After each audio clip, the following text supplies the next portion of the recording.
اگر کوئی شخص ساری زندگی کوئی ایک نفلی عبادت نہ کرے، فرائض اور واجبات پر اکتفا کرے، سنتوں پر اکتفا کرے، اور ایک بھی نفلی نماز زندگی بھر نہ پڑھے، نہ کوئی نفلی صدقہ دے، لیکن واجبات اور فرائض ادا کرتا رہے، لیکن ساتھ ساتھ گناہ اس سے کبھی صادر نہ ہو، تو باوجود کہ اس نے نفلی نماز نہیں پڑھی، نوافل ادا نہیں کیے، اس کے باوجود انشاءاللہ سیدھا جنت میں جائے گا، کیونکہ گناہ نہیں ہوا اس سے۔ اور ایک آدمی نفلی عبادتیں خوب کرتا رہے اور ساتھ ساتھ گناہ بھی کرتا رہے تو نفع ٹوٹا برابر ہوتا چلا جائے گا، اس کی کوئی گارنٹی نہیں ہے کہ وہ سیدھا جنت میں جائے گا۔ لہذا معلوم ہوا کہ گناہ سے احتراز، گناہوں سے بچنا، گناہوں کا اہتمام کرنا، گناہوں سے بچنے کا یہ نوافل سے زیادہ ضروری ہے۔ عام طور سے ہمارے دور میں جو فتنے ہیں گناہوں کے، ان میں نگاہ کا فتنہ سب سے زیادہ اشد ہے اور گھر گھر پھیلا ہوا ہے۔ ایک ایک شخص اس فتنے کا شکار ہے۔ پہلے نگاہ کے غلط استعمال کرنے کے لیے کچھ کرنا پڑتا تھا، کہیں باہر جانا پڑتا تھا، کسی کو سنیما دیکھنے کا شوق تھا تو سنیما گھر میں تو ملتا نہیں تھا، لائن لگا کے ٹکٹ لے کے جاتا تھا۔ اب نہ لائن لگانے کی ضرورت، نہ ٹکٹ دینے کی ضرورت، نہ گھر سے نکلنے کی ضرورت، موبائل میں سب کچھ موجود ہے۔ لہذا یہ فتنہ شدید سے شدید تر ہوتا جا رہا ہے، اور خوب سمجھ لیجئے، اللہ تعالیٰ مجھے بھی سمجھ عطا فرمائے، آپ حضرات کو بھی عطا فرمائے، کہ نگاہ کا غلط استعمال جو ہے وہ نور ایمان کو سلب کر لیتا ہے۔ اللہ بچائے۔ ایمان کا ایک نور ہوتا ہے، عمل صالح کا ایک نور ہوتا ہے، اللہ جل جلالہ کے قرب کا ایک نور ہوتا ہے، اور نبی کریم سرور عالم صلی اللہ علیہ وسلم نے دعا مانگی ہے اس نور کی۔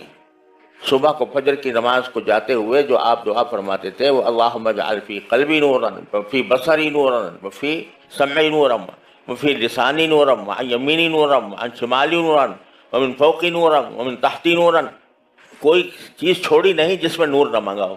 یا اللہ مجھے میرے دل میں نور دے دے، میرے آنکھوں میں نور دے دے، مجھے میرے کانوں میں نور دے دے، میرے بصر میں نور دے دے، میرے دائیں نور دے دے، میرے بائیں نور دے دے، میرے آگے نور دے دے، میرے پیچھے نور دے دے، میرے اوپر نور دے دے، میرے نیچے نور دے دے، میری زبان میں نور دے دے، اور نور میرا بڑھاتے ہی چلے جائیے، وَعَظِمْ لِي نُورًا، اور یہاں تک کہ یہ کہہ دیا وَاجْعَلْنِي نُورًا، مجھے ہی نور بنا دیجیے۔ کیا ہے یہ نور مانگ رہے ہیں نبی کریم صلی اللہ علیہ وسلم۔ یہ کاہے کا نور؟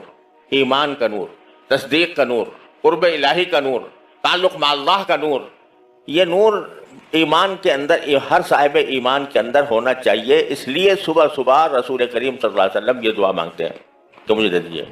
اب یہ نور جو ہے نا، یہ تو گناہ کے ساتھ جمع نہیں ہوتا، گناہ بھی کرتا رہے آدمی اور نور بھی ملتا رہے ایمان کا، یہ مشکل ہے۔ حضرت امام شافعی کا کہ شعر مشہور ہے کہ کسی نے شاگرد نے کسی استاد سے کہا، خود امام شافعی نے اپنے استاد بکی ابن جراح رحمۃ اللہ علیہ سے، امام شافعی کے استاد ہیں بکی ابن جراح، اور وہ امام ابو حنیفہ کے شاگرد ہیں، تو ان سے کہا کہ مجھے کچھ حافظے کی تقویت کا کوئی ذریعہ بتا دیجئے، کیونکہ مجھے بہت باتیں پڑھتا ہوں یاد نہیں رہتی۔ تو کہتے ہیں خود امام شافعی شعر میں کہ شکوت الی بکیع سوء حفظی فاوصانی الی ترک المعاصی، جب میں نے کہا میرا حافظہ کمزور ہے تو حضرت بکی نے جواب میں کہا کہ گناہ چھوڑ دو تو حافظہ کبھی ہو جائے گا۔ کیوں؟ فإن العلم نور من الہ ونور اللہ لا یعطی لعاصی، کیونکہ علم جو ہے یہ اللہ کی طرف سے ایک نور ہے، اور یہ اللہ کا نور کسی نافرمان کو نہیں دیا جاتا۔ تو معلوم ہوا کہ گناہ جو ہے وہ انسان کے دل سے ایمان کے نور کو سلب کر لیتا ہے۔ اب کیا مطلب ہے اس نور کے سلب کرنے کا؟ اس کی تفصیل میں جائیں تو لمبی چوڑی تقریر کی ضرورت ہوگی، لیکن مختصر بات یہ ہے کہ جب ایمان کا نور قلب میں پیدا ہو جاتا ہے، اللہ تعالیٰ اپنی رحمت سے ہم سب کو عطا فرما دے، تو پھر انسان جو ہے وہ اس کا خود طبعی میلان وہ طاعات کی طرف ہوتا ہے، عبادات کی طرف ہوتا ہے، اللہ تعالیٰ کے احکام کی تعمیل کی طرف ہوتا ہے، اور گناہوں کی طرف جو رغبت ہے وہ کم ہوتی چلی جاتی ہے۔ جتنا ایمان کا نور بڑھے گا اتنا ہی گناہوں سے نفرت پیدا ہوتی جا رہی ہے.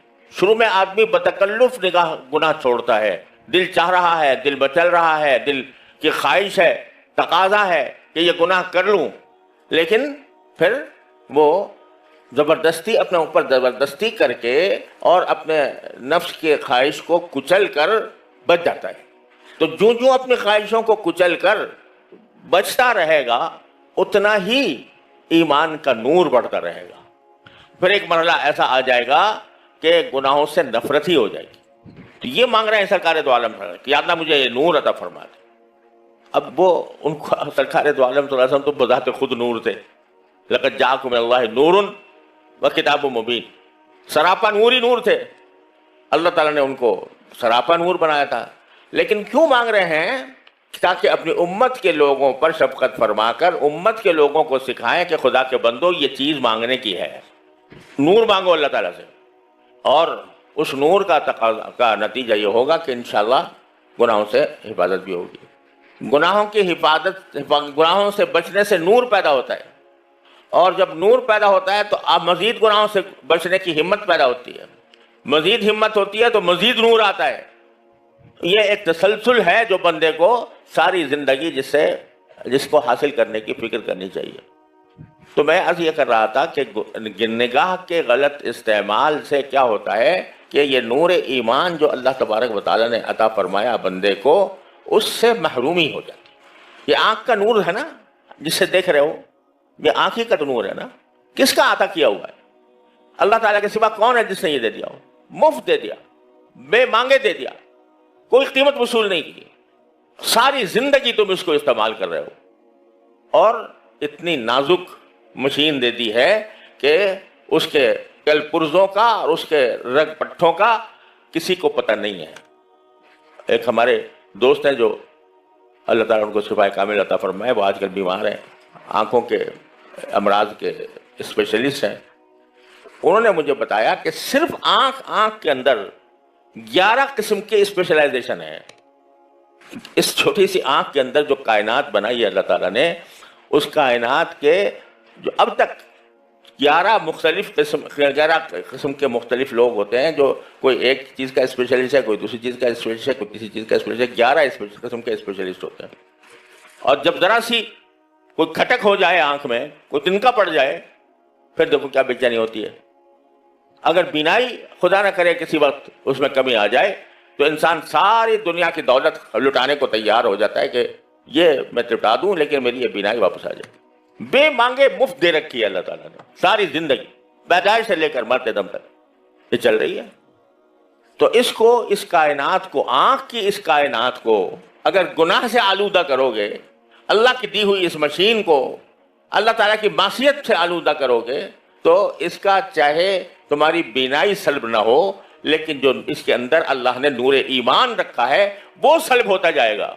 جب وہ سلب ہو جاتا ہے تو اللہ بچائے انسان کی مت الٹ جاتی ہے، وہ برے کو اچھا اور اچھے کو برا سمجھنے لگتا ہے. تو دوستوں آپ ملاحظہ کر رہے تھے مولانا کو اللہ رب العزت سے امید ہے کہ اللہ رب العزت سننے سے زیادہ عمل کرنے کی توفیق عطا فرمائے.